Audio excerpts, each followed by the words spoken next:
अस्सलाम वालेकुम नाज़रीन, प्रोग्राम क्रिटिकल साइंस के साथ आपकी मेज़बान Faiza Bukhari. Toshakhana case, cipher case और अब 190 मिलियन पाउंड्स का केस, चेयरमैन तहरीक इंसाफ की मुश्किलात में मजीद इजाफा। आज की जो डेवलपमेंट्स रही हैं, हमने देखा कि नैब रावलपिंडी की टीम ने शामिल तफ्तीश भी कर लिया चेयरमैन तहरीक इंसाफ को और इसके साथ साथ उनकी गिरफ्तारी भी कर ली हुई है। ऑलरेडी वो गिरफ्तार भी हैं। इसी दौरान हमने ये भी देखा उनकी अहलिया बुशरा बीबी से 2 घंटे तक तफ्तीश भी की गई। एक सवालनामा भी सामने आया जिसपे कई सवालात भी पूछे गए, जैसे कि ये ट्रस्ट आपने कैसे बनाया, आपकी तालीमी काबिलियत क्या है और आपने ये किस प्रॉपर्टी टाइकून से किस मकसद के तहत इस ज़मीन को हासिल किया था। फरहत शहजादी के बारे में भी पूछा गया और फराह गोगी, उनसे आपका क्या ताल्लुक है। इसी तरह से कुछ मुबैना चीज़ों के हवाले से भी बात की गई, जिसमें जुल्फी बुखारी का नाम भी सामने आया। ये वो तमाम तर चीज़ें हैं जो आज ज़ेर बहस रही हैं। अब सवाल यहाँ पर यह पैदा होता है कि इससे पहले एक टीवी इंटरव्यू सामने आता है जिसमें हम ये देखते हैं कि जहाँ पर उन्हीं के घर के एक साबिका मुलाजिम किस तरह से बता रहे हैं कि बुशरा बीबी घर के मुलाजिमों से लेकर वजारतों तक किस तरह से असरअंदाज होती रही हैं। हर फैसले में उन्होंने अपना अहम किरदार अदा किया है। फिर ये भी चीज़ सामने आई कि किस तरह से उन्होंने पार्टी के सीनियर रहनुमा जहांगीर तरीन को पार्टी से और इमरान खान से दूर किया है। इसकी सबसे बड़ी रीज़न ये भी सामने आ गई कि वो पंजाब में अपनी मर्जी का बंदा लाना चाहती थी। फराह गोगी हों, उस्मान बुज़दार हों या इस तरह के कई फ्रंटमैन जो कि हमने पाकिस्तान पीपल्स पार्टी के टाइम में देखे, पाकिस्तान मुस्लिम लीग नून के भी दौर में देखे गए। मकसूद चपड़ासी कहाँ से आ जाता है, इसी तरह से डॉक्टर आसिम कहाँ चले जाते हैं, अयान अली, इस तरह की एक लंबी फहरिस्त है। ये लोग कहाँ से आते हैं, ये फ्रंटमैन हमने हर हुकूमत में हर हुकूमती बंदे के साथ देखे हैं। करप्शन वही रहती है, किरदार तब्दील हो जाते हैं, लेकिन इनके खिलाफ कोई कानूनी कार्रवाई क्यों नहीं की जाती है।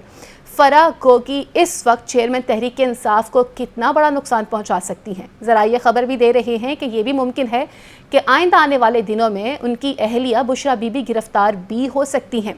ये पॉलिटिकल इंजीनियरिंग की जा रही है, इस वक्त एहतसाब किया जा रहा है। आने वाले दिनों में हालात किस तरफ जा सकते हैं।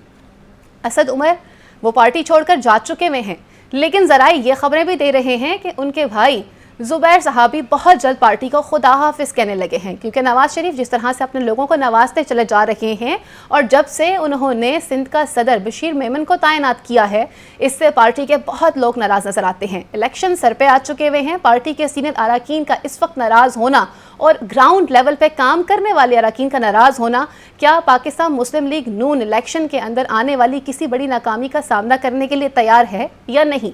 पैनल में मुझे ज्वाइन कर रहे हैं, हमारे साथ मौजूद हैं नौशाद अली साहब, आज़म चौधरी साहब। अपने पैनल को खुशामदीद कहती हूँ। आज़म चौधरी साहब, आज प्रोग्राम की शुरुआत आपसे और आपसे जानना चाहूँगी कि चेयरमैन तहरीक इंसाफ की मुश्किलात में तो मज़ीद इजाफा होता चला जा रहा है। हमने देखा कि जिस तरह से आज एक सवालनामा सामने आया, सवालों की फहरिस्त बहुत लंबी है। इन शॉर्ट पूछा यह जा रहा है, आपकी काबिलियत क्या थी, किस काबिलियत की बेस पे आपने इस यूनिवर्सिटी का आगाज़ किया, आप इसमें कितना इन्वॉल्व रही हैं। फिर सेकेंडली ये भी पूछा गया कि आपका उस प्रॉपर्टी टाइकून के साथ क्या रिलेशन रहा। ये सवालनामा आपकी नज़र से भी गुजरा होगा।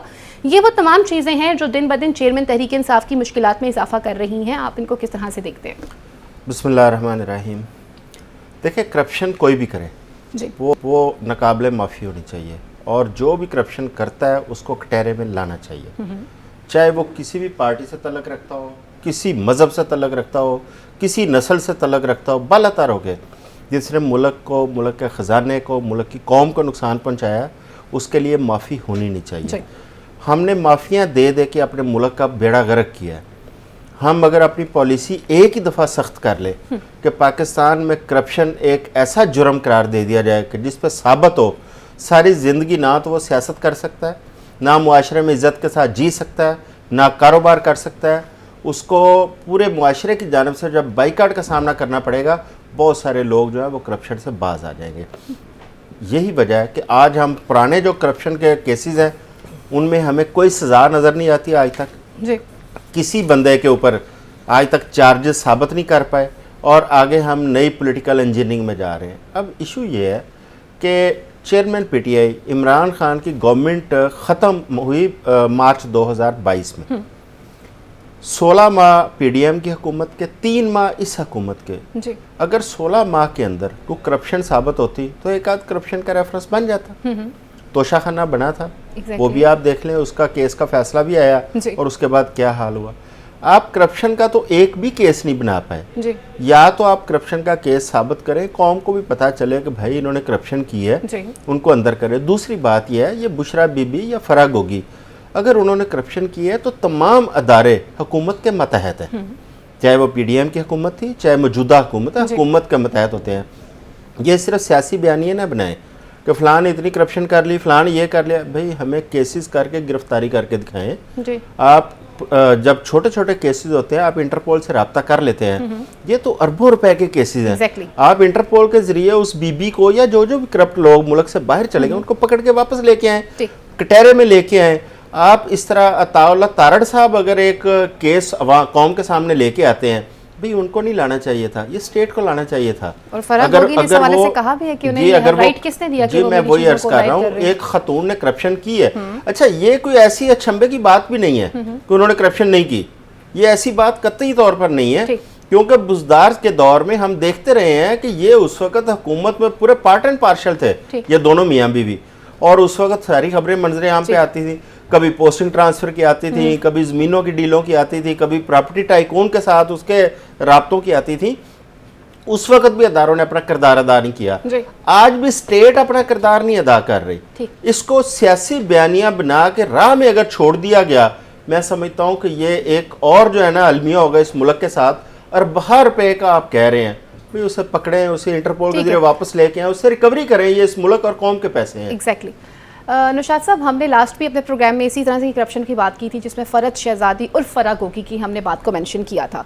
सवाल यहाँ पे ये है कि इस तरह के फ्रंटमैन हमने हर दौरे हुकूमत में देखे हैं, जिसमें पाकिस्तान पीपल्स पार्टी भी शामिल रही है, पाकिस्तान मुस्लिम लीग नून भी शामिल रही है, कभी मकसूद चपड़ासी आ जाता था, कभी इसी तरह से हमने देखा कि अवैस टिप्पी सामने आ जाता था, फिर ओमनी ग्रुप और न जाने किस तरह के फ्रंटमैन आए हैं। करप्शन वहीं पर रहती है, फ्रंटमैनों के किरदार तब्दील हो जाते हैं, इनके खिलाफ आज तक कार्रवाई क्यों नहीं हो सकी? देखिए, ये जो आपको चौधरी साहब ने अभी जिसकी तरफ रेफरेंस एक किस्म का दिया है ना, रेफ़र किया आप लोगों को, वो ये है कि अब प्रॉब्लम क्या आ गई है हमारी मुआशरे में। इस वक्त सबसे बड़ा मसला ये बन गया है कि आपको ये यकीन ही नहीं है कि ये पॉलिटिकल इंजीनियरिंग हो रही है या ये वाकयातन कोई करप्शन का केस है। एक ज़माना था कि अगर किसी पे कोई करप्शन चार्ज लग जाता था तो वो अपनी जो है ना वो मुँह छुपाता फिरता था। बिल्कुल ऐसे। अब हालत ये है कि अब जिस पे करप्शन का चार्ज लगता है ना, 10 लोग उसको मिलने चले जाते हैं। चौधरी साहब अस्सलाम वालेकुम की हाल है जी, और सुने किसी को 20-22 अरब रुपया खा लिया, उसको उम्मीद पैदा हो जाती है कि 20-22 अरब खा लिया, कोई सानू भी कोई बच्चों 2-4 करोड़ का कोई हिसाब लग जाएगा किसी तरीके से। तो ये तो हमारे मुल्क की तो हालत ये हो चुकी है। देखिए, जिस मुआशरे में करप्शन या आपके जो क्रिमिनल एक्टिविटी है या आपका जो वाइट कॉलर क्राइम है वो गुनाह ना रहे, लोग उसको बुरा ना समझें, और लोग उसके ऊपर ये जो सोशल बाइकआउट की बात की है सोसाइटी के अंदर, वो बाइकआउट ही नहीं है आजकल। तो भाई सलूट V8 वाले को है ना, डाले वाले को है। अब ये तो कोई पूछता ही नहीं कहां से आए। ये पैरामीटर्स भी एक जमाना था दौलत किसी के पास एकदम आती थी तो लोग कहते थे इस बंदे ने कोई ना कोई गड़बड़ की है। हमने देखा, हमारे सामने होता था किसी के पास कोई अनड्यू किस्म की दौलत आती, बेचारे ने चाहे सही पैसे कमाए हो, लेकिन लोगों का ख्याल होता था इसने कोई गड़बड़ की है, इतने पैसे ऐसे नहीं आते। अब तो यहाँ पे अल्लाह माफ़ करे, अब मैं आपको क्या क्या मिसालें, हमने तो लाहौर के अंदर आंख खोली, हमने अपनी आंखों के सामने यहाँ पे किस किस शख्स को कहाँ कहाँ जाते नहीं था। मैंने वो लोग भी देखे हैं जो मस्जिद शोहदा के बाहर जो है वो साइकिल को ताला लगा के, वो वायर लॉक लगा के कोई साइकिल ना ले जाए, वो जनाब के कहते हैं मुजाहरों में शिरकत करते थे। और उसके बाद आज वो जब वो चलते हैं तो उनके पीछे 3 वीगो डाले होते हैं, 2 डाले आगे फिर रहे होते हैं, 2 गाड़ियाँ चल रही होती हैं, उनके V8 चल रही होती हैं। तो ये हमारी आंखों, ये मेरी जिंदगी के अंदर मैंने ये सारा कुछ देखा। तो फिर इसमें बड़े बड़े लीडर्स है ना, जो स्टेट आज भी कार्रवाई नहीं कर रही। ये सारा मसला जो है, सारे का सारा मसला इस वक्त यही है कि ये रियासत कमजोरी है। सिर्फ यही मसला नहीं है। मेरा सवाल FIA से, नैब से, एंटी करप्शन से ये है कि जब फराह गोगी ये काम कर रही थी उस वक्त ये इदारे क्या कर रहे थे, क्यों नहीं पकड़ा उस वक्त? उस वक्त क्या वो जो तमाम लोग हैं वो रियासत के मुलाजिम थे, किसी हुकूमत के मुलाजिम नहीं है। ये जो इदारे हैं ये रियासत के इदारे हैं और इनका काम ही ये है कि आपने इन पे नजर रखनी है। नैब किस लिए बनी थी? FIA किस लिए? एंटी करप्शन किस लिए? करप्शन हो रही होगी तो आप उसको रोकेंगे। इसलिए नहीं है कि एक बंदा जनाब करप्शन करके भाग जाएगा, फिर उसके बाद आप यहां हमें बताते रहेंगे मीडिया के थ्रू कि बंदा भाग गया। आप ये जो अभी चौधरी साहब ने बात किया, कौन सा मुश्किल काम है ये, मुझे जरा समझाए। नहीं होता मैं कर देता हूं यार, ये कोई काम है बात करने वाली कि आप इंटरपोल से वारंट नहीं जारी करा सकते, आपसे काम नहीं किया जाता, आपके पास एविडेंस नहीं है। क्यों? इसीलिए नहीं है कि अगर ये पॉलिटिकल इंजीनियरिंग होगी, अगर ये आर्म ट्विस्टिंग होगी, अगर ये कोई अपने आगे से वो मैनिपुलेट करके कोई आइंदा इलेक्शन को मैन्यूवर करने की कोशिश करे, तो फिर यही कुछ होगा ना। फिर उसका नुकसान ये होगा, फिर कभी आपको मकसूद चपड़ासी नजर आएगा। अब वो जो बताएं डॉक्टर आसिम साहब क्या है, पाकिस्तान से बाहर नहीं गए, डॉक्टर आसिम यही है, नहीं है पाकिस्तान में, यहीं पे है, यही तो नहीं आए ना उसके बाद। ठीक है, उसके बाद उनको ओहदा भी दिया गया पार्टी का। ठीक है, मसला ये है कि वो कहां गए 700 अरब, मुझे तो आज तक वो फिर दोबारा नजर नहीं आए। तो जिन्होंने वो 700 अरब कहे थे यार, उनसे ही पूछ लो भाई, ये तुमने कौम को बताया था 700 अरब तुमने कहा था, उससे तो नहीं निकले, तुम बताओ तुमने कैसे बताया था, कम से कम यही बता देंगे कैसे बताया था। चलो गलती तो मान ले, यहाँ पे कोई नहीं मानेंगे। प्रॉब्लम क्या है, ये सारे का सारा निजाम जो है ना, ये अब मिल के ये बेसिकली वो मिसाल वो अच्छी नहीं है, वो पंजाबी की मिसाल है, चोराना रली है। बेसिकली ये सारे का सारा मामला ये है, जब आपकी अपॉइंटमेंट्स हुक्मरानों के कहने पे होंगी, जब आप सिफारिशों पे लगेंगे, जब आप जिसने 5-7-10 करोड़ रुपया, ये गुलजार साहब की अभी मिसाल दी है, पहले कभी ऐसा नहीं हुआ था कि कमिश्नर्स जो हैं वो पैसे देके लगते हो। इस मुल्क ने ये भी देखा कि कमिश्नर जो पैसे, अच्छा इसमें जब आएंगे तो फिर वो कहां से किसी की करप्शन पकड़ेंगे, वो किस तरह पकड़ेंगे, वो तो किसी के शाह साहब की बात को आगे बढ़ाता हूँ। देखो इसमें करप्शन के कुछ चार्जेस ऐसे हैं कि इन्होंने पोस्टिंग ट्रांसफर करवाई, चार्जेस ऐसे हैं कि इन्होंने देखें, अब प्रॉपर्टी टाइकॉन मलक रियाज का नाम क्यों नहीं कोई ले रहा, क्या किया मलक रियाज का अभी तक, ठीक है। अब जिन ब्यूरोक्रेट्स की पोस्टिंग ट्रांसफर कराई है, आप उनको कटहरे में ले आए, उनको पकड़े कि आपने पैसे देके पोस्टिंग ली थी। जो बंदा पैसे लेके पोस्टिंग लेगा वो क्या सर्व करेगा कौम को, वो कई गुना कमाएगा। दूसरा जिन अदारों ने आंखें बंद की थी, जिनका काम था इंटरोगेशन करना, इन्वेस्टिगेशन करना, उन अदारों के जो जुम्मेदारान उस वक्त बैठे थे उन्हें कटहरे में लेके, तो वो हर 3-4 साल बाद लेके आएंगे। वो होगा क्या, हर 3-4 साल बाद जब जांच करते हैं ना, बात कर रहे हैं, पता लगना आपके पास बंदा ही कोई नहीं बचा जिसने मुल्क चलाना है, सारे अंदर हुए हैं। आजम साहब वो हर 3-4 साल बाद इलेक्शन से पहले जाग जाते हैं ना। हाँ ना, आप देखिए ना, मैं यहाँ पे एक नया मामला है। मसला ये है, जिस बंदे को आप जेलों की तरफ धकेल रहे होते हैं, आप उनके पीछे केस बना रहे होते हैं, पता चलता है जनाब 5 साल का ऐसे करके फेरा है, उसके बाद जनाब पता लगता है वो मिनिस्टर साहब जो है वो इधर जा रहे हैं, वो उधर जा रहे हैं। वही बात, वो वॉशिंग मशीन, वो इक़्तिदार में वॉशिंग मशीन है, वो सेक्रेटरी लगे हुए हैं, वो जनाब मिनिस्टर लगे हुए हैं, वो जनाब अब ये देखे फवाद बेचारे को आपने ब्यूरोक्रेट थे, जो भी भाई, अब मैं बेचारे ही कहूंगा ना, आपसे नहीं साबित हुआ, जिस शख्स पे जुर्म साबित नहीं हुआ वो मुजरिम नहीं है। आपने अगर एक शख्स को 90 दिन कल को ये लफ्ज़ बाकी लोगों के लिए भी इस्तेमाल किया जाएगा, सभी बेचारे हैं इस हिसाब से। अगर इमरान खान पे साबित नहीं होती करप्शन तो वो बेचारा ही है ना यार, उसके साथ ज्यादती क्यों की गई है, उसका खुमियाजा कौन भुगतेगा। हमारे यहाँ पे क्या तरीका है, ठीक है, साहब 75 सालों में स्वायल जुल्फकार अली भुट्टो साहब के बाकी सारे बेचारे, ठीक है, बाकी मतलब एक वाहिद आदमी था जिसको फांसी पे चढ़ा दिया गया, जिसके खिलाफ तमाम लोगों के केसेस बनाए, खत्म किए, बनाए, वो ये एक सिलसिला चल रहा है। अच्छा, ये डिबेट आगे कहीं और चली जाएगी, ये तो फिर पीपल्स पार्टी वालों का भी कसूर आना है, पर अपनी दौरे हुकूमत भी रही, उसके बावजूद इस पे काम नहीं कर सके, वो आज मोहतरमा के कातलों के हवाले से कुछ नहीं कर सके। अच्छा ये बताइए आदम साहब, हम अगर इस बात को डिस्कस कर रहे हैं कि भाई चेयरमैन तहरीक इंसाफ के हवाले से कितनी उनकी मुश्किलात में इजाफा होगा, हमने देखा कि जब हम सवाल पूछते थे आसिफ अली जरदारी साहब से कि बताइए पैसा कहाँ से आया, वो जवाब देने से कासिफ नजर आए। फिर जब हमने ये सवाल पूछा नवाज शरीफ से आके बच्चों की जायदादें कैसे बनी, उन्होंने कहा मुझे तो पता ही नहीं, मैं रात को सोया, सुबह उठा पता चला मेरे बच्चे तो बिलियनर्स हो गए हुए, मैं तो खुद सरप्राइजिंग हो गया। तो आज चेयरमैन तहरीक इंसाफ में के अकाउंट में एक सिंगल पैनी की ट्रांजैक्शन तो हमने जाती भी नहीं देखी। वो इनामुल्लाह शाह ने बताया ना कि 3 करोड़ मैंने जमा कराए हैं, आप कैसे कह रहे हैं कि सामने आए ना रैकेट में सारी चीजें आई ना, हर चंद दिन बाद चंद माह बाद सियासी पार्टियों की जानिब से किसी ना किसी पे इस किस्म के इल्जाम आते हैं, उसके बाद चीजें जो है ना आई गई हो जाती हैं। अब चेयरमैन पीटीआई के ऊपर जो उसने करप्शन की है, किसकी जिम्मेदारी है साबित करना? इन अदारों की जिम्मेदारी है। जो अदारे इस वक्त जिनको करोड़ों लाखों रुपया जिन पे खर्च किया जाए, ये उनकी जिम्मेदारी है। अगर करप्शन किया तो वो साबित करें। अगर करप्शन नहीं साबित की, वैसे मेरा ज़ाती ख्याल है कि ना 16 माह में साबित कर पाए, ना 3 माह में साबित कर पाए, जिसकी वजह से अब केसेस जो है ना अब तो देखें अगर नौबत मुलाजमीन तक और वो चौकीदारों तक आ गया तो फिर ऐसी ना ही समझिए, इसका मतलब है कि ठीक है फिर ऐसी ना ही समझिए। चपड़ासी वाली मिसाल दे रहे हैं कि चपड़ासी तक नौबत आ गई इसका मतलब उधर देखो ना मकसूद चपड़ासी बेचारा मर गया, ऊपर जाके कोई अपनी शिकायत कर रहा होना है, अयान अली के खिलाफ इन्वेस्टिगेशन करने वाला बंदा सरप्राइजिंगली मर जाता है, वो भी मर गया, कस्टम दा अफसर सी वो भी मर गया। एग्जैक्टली यहाँ पे तो ये हालात है। आज जो इन्वेस्टिगेशन कर रहे हैं अल्लाह ताला उनको जिंदगी दे, पता नहीं कल उनके क्या हालात होने हैं।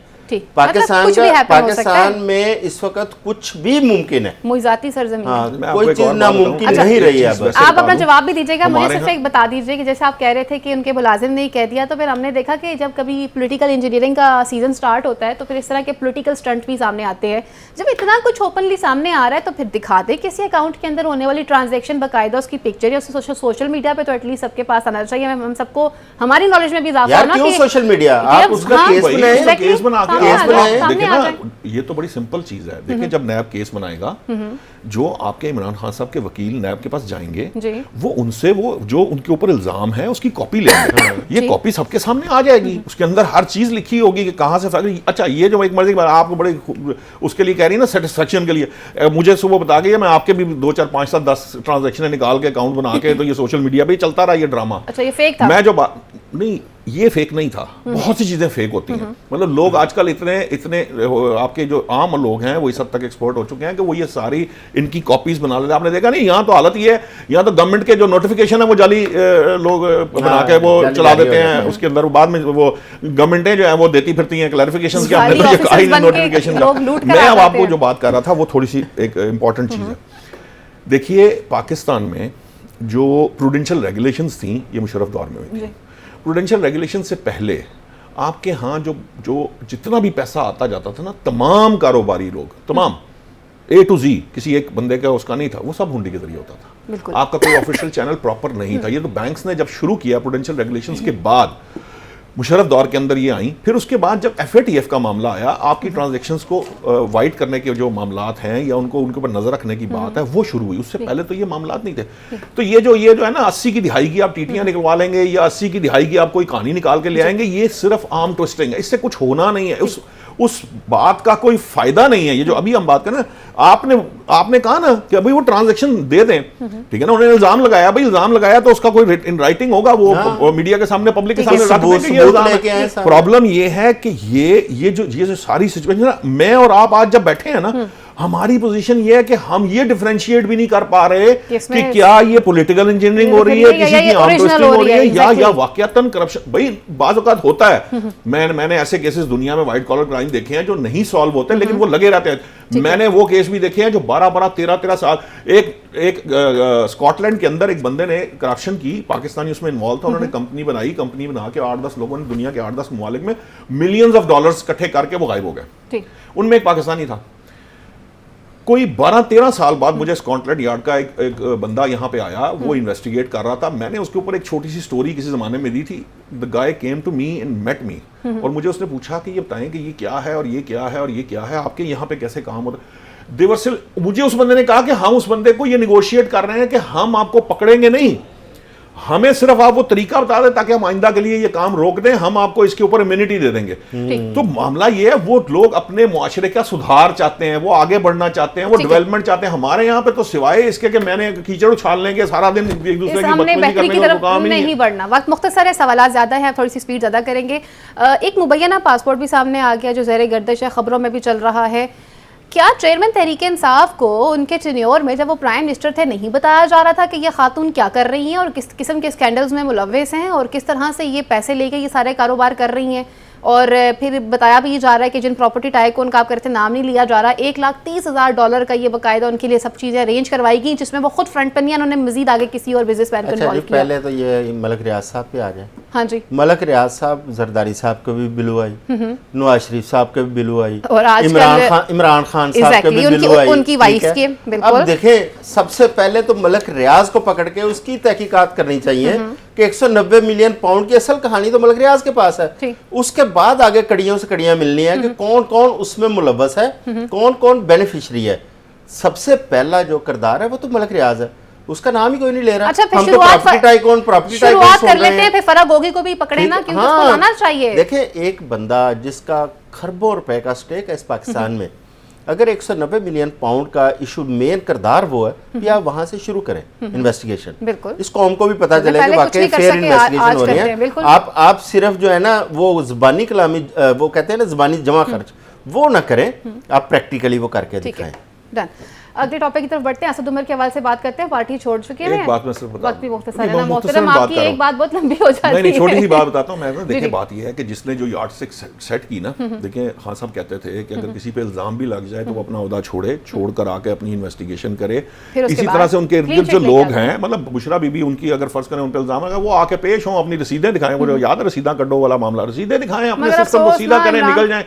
फर्क होगी, उनको बुलाएं, उनसे कहें आके मुझे क्यों बदनाम किया जा रहा है। एक्चुअली जो बेसिकली खान साहब की जो उनको तो जो है मामला, वो तो कहते ही हैं, नामुल्ला शाह साहब ने जो बातें बता दी हैं, उसके बाद तो वो कहते हैं ना, या वो चला रहे थे एस्टैब्लिशमेंट, हुकूमत चला रही थी, या बीबी साहिबा चला रही थी। नामुल्ला शाह या गल्ला सुन के तो मैंने कहा मैं तो एस्टैब्लिशमेंट मशवरा देंगे कि वो ना ही समझो तो रहने दो, मुलाजमा तक गल आ गई है। आप खान साहब की बेड़ियों में, वो खुद तो जो थे उससे बहस नहीं, लेकिन उनकी बेड़ियों में वटे जो है ना इधर से डले हैं। फैजा मैं आखिरी बात इस पे, मुझे पता है टाइम शॉर्ट है। देखें ये टिट फॉर टैट है।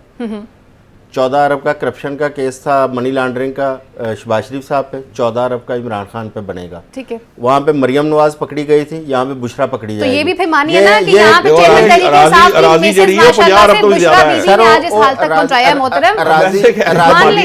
राजी ट्रस्ट दे चली गई है ना, वो तो हुण साबित होएगी। देखें बात ये है कि ये टिट फॉर टैट चल रहा है, बस टिट फॉर टैट की बात करें, लेकिन ये नहीं कह रहे कि वाकई में वो जो मरकजी खातून डिस्कस की जा रही है फराह गोगी और बुशरा बीबी, वो भाई शामिल रही, उन्होंने इस वक्त चेयरमैन तरीके से। चलो अच्छा, अब ये देखें टिट फॉर टैट, वो तो आए थे वहां से, वो अपनी बेटी को लेकर नवाज शरीफ साहब तो आगे जेल जाने के लिए उन्होंने आके पेश हो गए। सुन ले, ये यहाँ पे नहीं है ना, वो फराह गोगी को भी कहेंगे आगे अपना फराह गोगी कौन सी उसकी बीवी अच्छा, है। ये बताइए बीवी ना, ये बताइएगा आप जरा, असल तक खेल उथों ही खुलना है, गंड उथों ही बजी, ये उथों खुलनी है सारी। तो वो बुशरा बीबी है ना, यहाँ पे उनसे ट्रायल किया जाएगा। अब ये बताइएगा जरा, असद उमर तो पार्टी छोड़ के चले गए हैं, जरा ये खबरें दे रहे हैं कि अब बहुत जल्द पाकिस्तान मुस्लिम लीग नून से उनके भाई जुबैर साहब भी जा रहे हैं। के खिलाफ हो गई हैं, मुझे मैं किसी के खिलाफ नहीं मोहतरम, मेरा काम है सवाल पूछना। बताइए और भी कोई आगे पीछे हो रहे होंगे, आपने दो भाई जो है वो पिन पॉइंट कर लिए, दोनों भाई एग्जैक्ट टाइम पे जा रहे हैं। क्या कर रहे हैं आप लोग उनके साथ? नवाज शरीफ ने क्या किया, वैसे ही करना चाहिए उनको? नहीं, बिल्कुल नहीं करना चाहिए। हमने जब आपको याद होगा, हमने जब ये बात कही थी कि जब आप इस तरह से लाके लोगों को बशीर मेमन साहब को बनाएंगे तो अल्टीमेटली वहां का जो वर्क है ना, देखें बुरे वक्त के अंदर कौन खड़ा था। बुरे वक्त के अंदर अगर जुबैर साहब खड़े थे या निहाल हाशमी खड़े हुए थे या दूसरे लोग थे, तो सियासत में जो सबसे अहम बात है, अगर आप अपना असासा नहीं बचाएंगे, हमें कहते हैं ना, हम सहाफत जो है वो सबसे पहले अपना सोर्स जो है ना उसको प्रोटेक्ट करता है। ठीक है, हमारा सोर्स हमारा असासा होता है। अगर हम उसको उसकी कुर्बानी की, वो कहते हैं ना, उसका गला कटवा देंगे तो फिर हम सहाफत करने से रहे। इसी तरह सियासतदान जो है ना, उसके लिए जो उसका वर्कर है ना, ग्राउंड वर्कर, जिसने आपके लिए सारा कुछ झेला है, खासतौर पर ऐसी नहीं है कि जुबैर उमर ने, आप वीडियोज नहीं देखी, जुबैर उमर साहब की वीडियोज आई, वो अब जो भी, मैं उस बहस में नहीं आना चाहता, निहाल हाशमी साहब ने जो कुछ भुगता, इसी तरह और भी बहुत सारे वो होंगे। तो जब उन लोगों के होते, जब आप किसी को इस तरह अल्लाह के सर पर बिठा देंगे तो अल्टीमेटली आपकी तंजीम के अंदर प्रॉब्लम आएगी।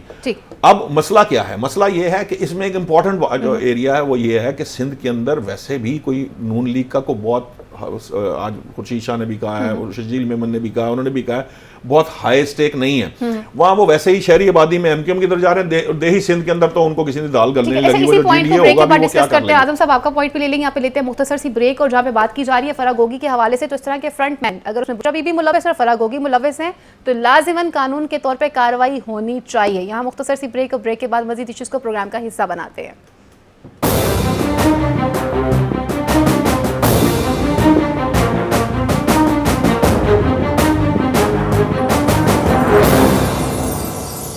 वेलकम बैक नाज़रीन, प्रोग्राम में खुशामदीद कहते हैं। कुछ बात करते हैं अफगान मुहाजिरीन के हवाले से। अफगान मुहाजिरीन का मामला जो है वो दिन ब दिन बढ़ता चला जा रहा है। आज सेनेट में इजलास भी हुआ जिसमें सादिया अब्बासी साहिबा ने ये कहा कि जी ये बात काबिल कबूल नहीं है कि जिस तरह से उनसे ज़बरदस्ती चीज़ें छीनी जा रही हैं, ज़्यादती की जा रही है। जिसके जवाब में साग डार साहब ने कहा कि जी ज़्यादती तो काबिल कबूल नहीं होगी, लेकिन उन्हें भी इस बात की इजाज़त नहीं दी जाएगी कि वो यहाँ से अपने साथ कोई ऐसी चीज़ लेकर जाएँ।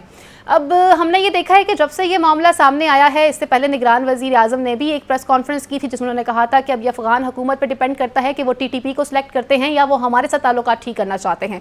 और अगर बात पाकिस्तान की बात आती है, दिफा की बात आती है, मुल्की सालमियत की बात आती है, तो यहाँ पर किसी भी किस्म का कोई समझौता नहीं किया जाएगा। इससे पहले हमने काफ़ी समझौते कर लिए हुए हैं।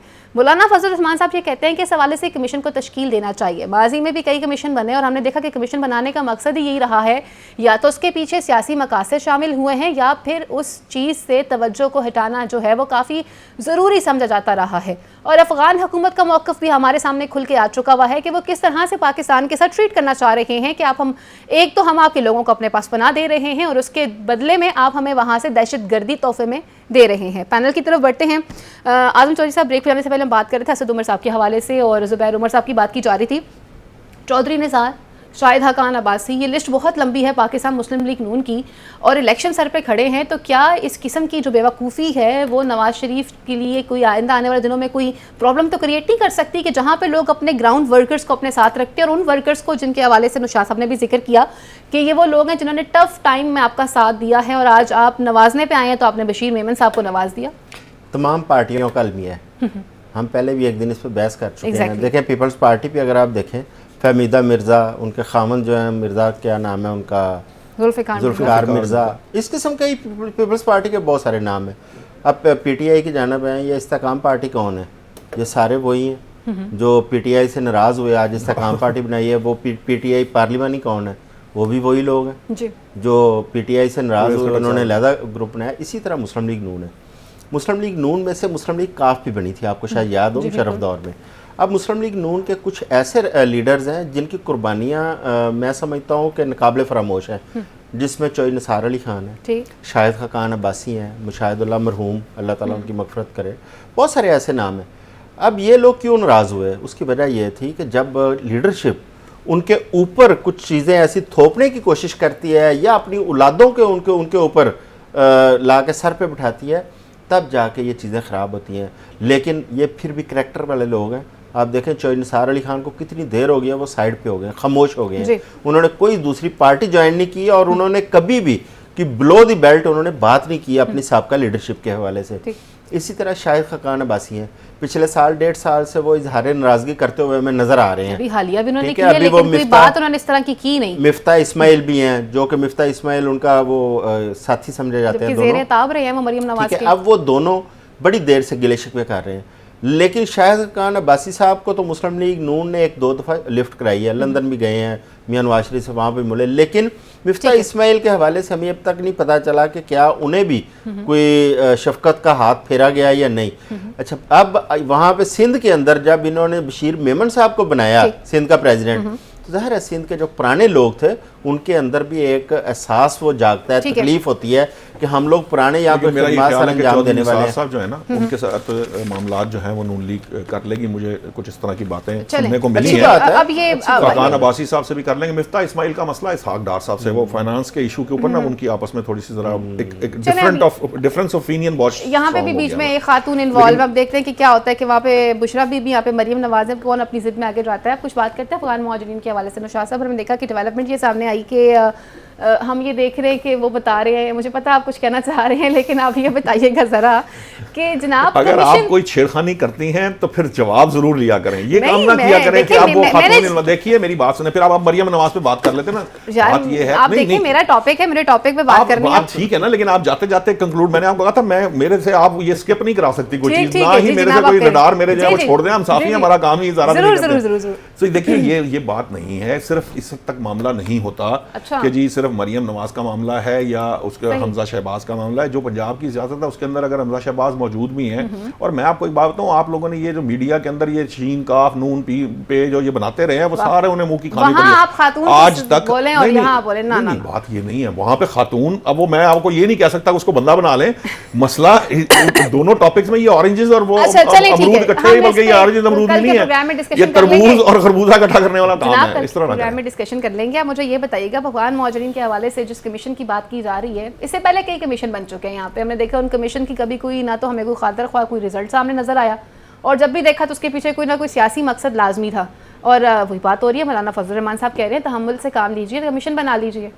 मुझे तो एक चीज़ की समझ नहीं आ रही कि कमीशन बनाने की ज़रूरत है। सबसे पहली बात है कि मुझे इस मुतालबे की बात समझ नहीं आई कि कमीशन बनाने की। देखिए बात यह है, हमारे यहाँ गैर कानूनी जो तारकीन वतन है उनके खिलाफ एक ऑपरेशन शुरू किया। अब चूंकि हमारे यहाँ 90% से ज़्यादा जो है वो अफगानी है, तो वो ऐसे लगता है जैसे अफगानियों को निकाला जा रहा है। फ़र्ज़ करें कि अफगानियों को भी निकाला जा रहा है, तो गैर कानूनी तौर पर मुकीम अफगानियों को निकाला जा रहा है ना, किसी जो रजिस्टर्ड और प्रॉपर डॉक्यूमेंट जिसके पास हैं उनको कुछ नहीं कहा जा रहा। अगर उनको कुछ कहा जा रहा है तो फिर उनको उनकी आवाज़ आ सकती है ना, वो बता सकते हैं कि हमारे साथ ये। एक बात। दूसरी बात यह है कि ये चीज़ें छीनी जा रही हैं, ये बात मैंने सुनी ज़रूर है। बेहतर होता कि वो बताती कि किस बंदे के साथ क्या केस हुआ, ना भी बताएं। चीज़ें छीनने का कोई तुक नहीं बनता। देखिए कि आप कह रहे हैं, आप सिर्फ ये कह रहे हैं कि जनाब आप लोग यहाँ पे गैर कानूनी तौर पर मुकीम हैं, आप अपने वतन जाइए, ठीक है।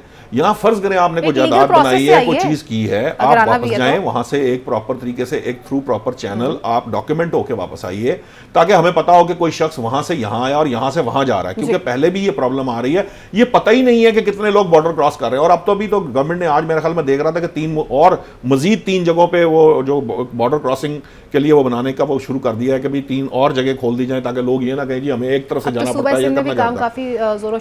मतलब जहां जहां पे अफगान सरहद लगती है वहां मैक्सिमम फैसिलिटेट किया जा सकता है, वो कर दें वहां पे। वो प्रॉपर जिस तरह हमारा वाघा बॉर्डर है, जिस तरह प्रॉपर बॉर्डर होते हैं, उस बॉर्डर को प्रॉपर करके वहां से अब हम डॉक्यूमेंट के जरिए आए और जाएं।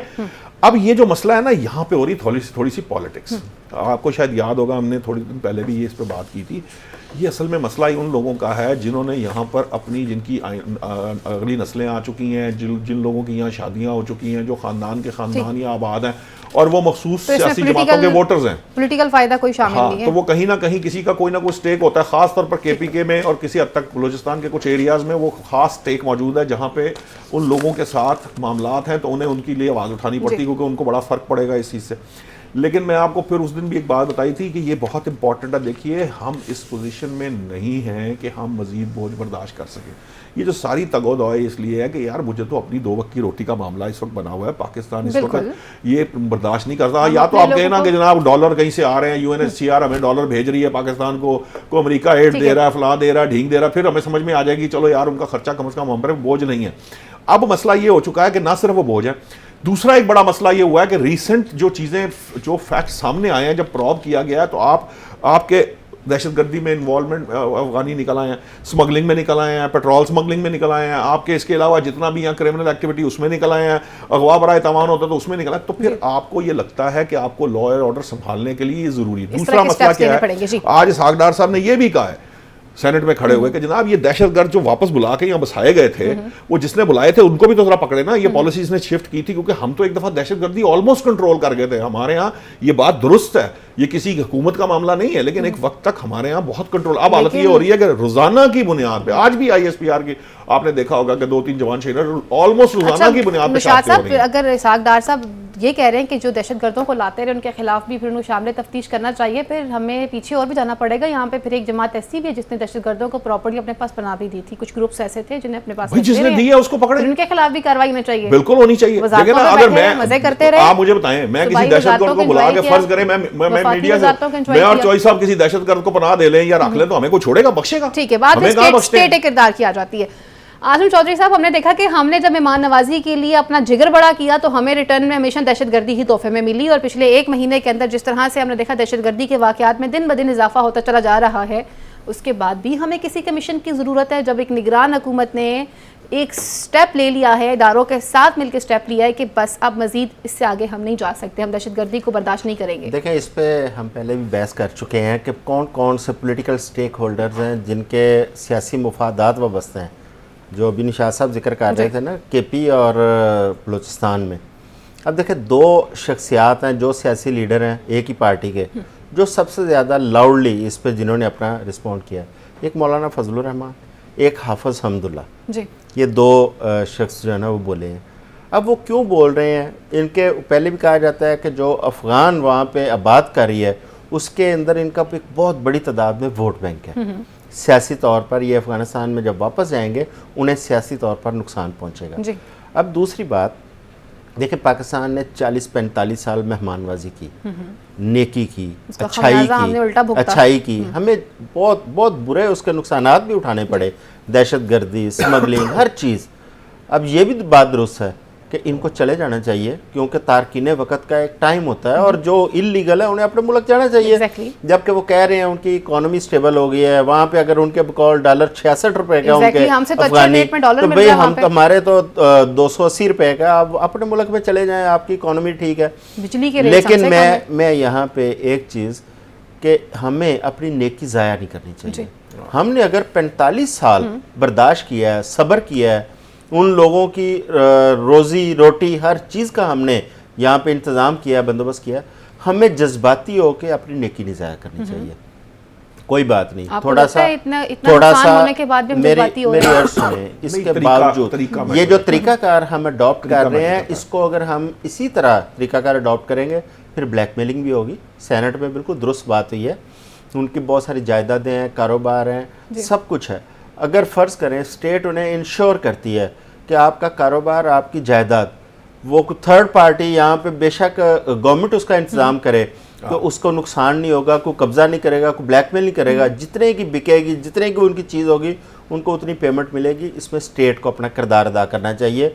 एक तो उनकी ब्लैकमेलिंग जो है ना वो बंद होनी चाहिए। दूसरा, जो ज़मीनी हक़ायक़ हैं उनको भी हम मद्देनज़र रखें, अफ़गानिस्तान के भी, पाकिस्तान के भी, ये इंसानी हमदर्दी की बुनियाद पर होने चाहिए, ताकि वो यहाँ से जब नकल मकानी करें, कम से कम उनके लिए वहाँ पे रहने का, कोई बच्चों की तालीम का, वहाँ पे भी कोई इंतजाम हो। कारोबार कर रहे हैं तो 5 साल का वीजा लेके आप दे सकते हैं।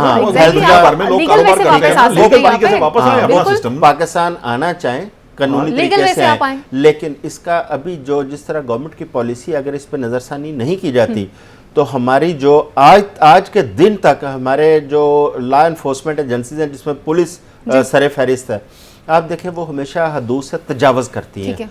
अगर स्टेट यहाँ पे अपना मस्बत किरदार अदा नहीं करेगी, आप देखिएगा कि पुलिस ने उन लोगों का जीना हराम कर देना है, उनकी जायदादों पर भी कब्जे होंगे, और उनके साथ वैसे भी बड़ी ज्यादतियां हो जाएंगी। ठीक है, तो ज्यादती नहीं होती। अच्छा, तरीकाकार बड़ा मैटर करता है। मुझे ये बताइएगा कि इरफान सिद्दीकी साहब ने कहा कि जब अफगान कोई भेड़ बकरियां नहीं है, आप दोनों की बात अपनी जगह पे बिल्कुल बजाय कि अगर हमने इतना अरसा संभाला है तो फिर हमें उसको एक अच्छे तरीके से खुदाफिज करना चाहिए। फिर मुझे ये बताइए कि वो भेड़ बकरियां नहीं है, क्या फिर हमारी कौम के बच्चे, हम लोग भेड़ बकरियों में शामिल होते हैं कि जो भी कोई आए वो टारगेट करके चला जाए, मार के चला जाए?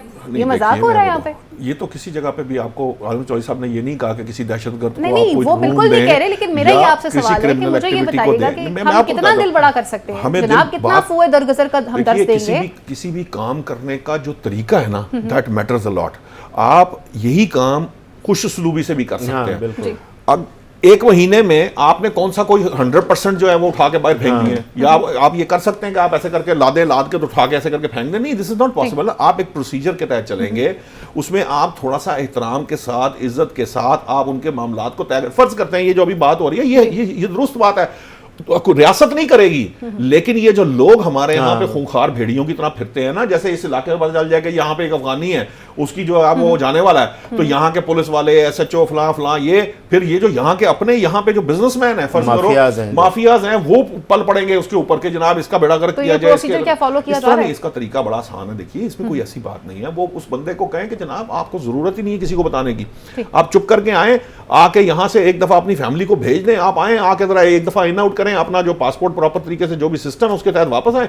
बेशक 5 साल का वीजा लें, प्रॉपर तरीके से यहाँ काम करें, 1-1.5 साल के अंदर जब ये थोड़ा सा मामला हो, जहां आप समझें कि मुझे भेज के जाना है, आप वापस चले जाएं। अदरवाइज लीगली तो आप डॉक्यूमेंटेड है ना, तो फिर आप अगर काम अच्छा, यहाँ पे एक बात हर काम का तरीका। मैं अफगानिस्तान की एक मिसाल देना चाहूँगा। अफगानिस्तान के अंदर पिछले कुछ साल, 1.5 साल से 2 साल, जब से अफगान गवर्नमेंट आई है, उन्होंने वहाँ पे इंपोर्ट एक्सपोर्ट का बिजनेस उसको बड़ा इम्प्रूव करने की कोशिश की है। उसकी एक बड़ी वजह यह थी कि अफ़गान गवर्नमेंट खुद गारंटर बनी है। अगर कोई अफ़गानी किसी बाहर के मुल्क से इंपोर्ट कर रहा है कोई चीज़, एक्सपोर्टर के जो पैसे हैं उसके अंदर गारंटर जो है वो गवर्नमेंट है। एक टाइम फ्रेम है उसके अंदर, अगर इंपोर्टर जो है वो एक्सपोर्टर के पैसे नहीं देता तो गवर्नमेंट खुद इन्वॉल्व होती है और जो बैरून मालिक बैठा एक्सपोर्टर है उसकी पेमेंट इंश्योर करवाती है। हमें भी स्टेट को यहाँ पे अपना किरदार अदा करने की ठीक है। जब स्टेट के किरदार की बात अदा करने की जा रही है तो फिर इसका मतलब यहाँ पर यही आता है कि फिर दोनों तरफ से ही सब्र और तहम्मुल का मुजाहिरा करना पड़ेगा। और अगर हम उन्हें वापस भेज रहे हैं तो इस बात में कोई शक नहीं है कि यहाँ पर भी हमें तमाम तर प्रोसीजर को असर-ए-नौ देखना पड़ेगा और इस बात की यकीन दहानी करनी पड़ेगी कि उन्हें वापस अगर भेजा जा रहा है तो फिर वो सही तरीके से वापस भेजा जा रहा है। प्रोग्राम का वक्त यहीं पर खत्म हुआ चलता। अपनी मेज़बान फायजा बुखारी को इजाज़त दीजिए। अल्लाह ने के पान, पाकिस्तान जिंदाबाद।